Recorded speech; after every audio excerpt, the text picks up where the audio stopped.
What do you know about Joe Burrow and him going forward with that injury? But he tweaked it yesterday, and obviously he has not looked right the last 2 weeks. Obviously, it impacted him and was a factor in the opener and looked like it was again yesterday. And if he came out of that game and he didn't feel great there, I think it's fair to wonder, is he going to be ready for a week from Monday night against the Puka Nakua, Kyron Williams Rams offense that seems to have just kind of been unbelievable this season? Bengals, Rams next Monday night.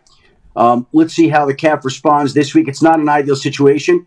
I would have thought by opening day it would have been better, wouldn't have been an issue. But clearly he and they just have not looked right through 2 games of the season. Now, saying that, they started 0-2 last year, I believe.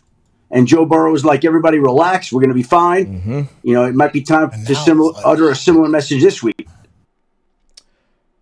All right. Let's get into these Rams and these Bengals.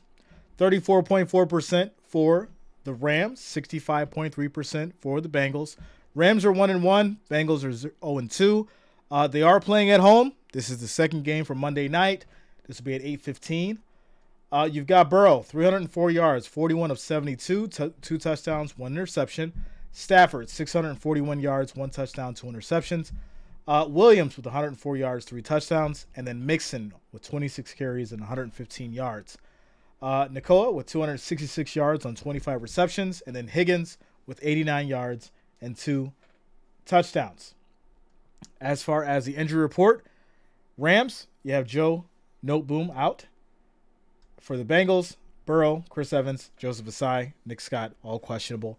As far as the Rams are allowing 281 yards, Bengals are allowing 387. And as far as your spread, Cincinnati's favored by 2.5. 43.5 is your over-under. Listen, we're having the same conversation that we were having before in regards to Joe Burrow and the injury, the calf. And I told you guys way before the season even got started that him playing on that injury was going to determine whether or not we're looking at his speed, his mobility, his incompletions, all that kind of stuff. And that's one of the biggest problems as far as what we're seeing. We've seen, what the injury has done to him. But at the same time, the Bengals did have a slow start last season. So it's kind of like the same thing, but it's also not because Burrow wasn't injured last year.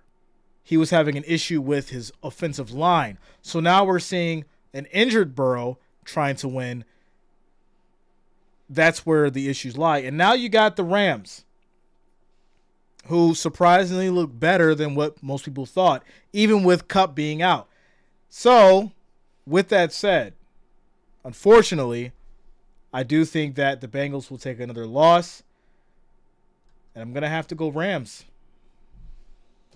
I'm going to have to go Rams by 7. So there it is, ladies and gentlemen.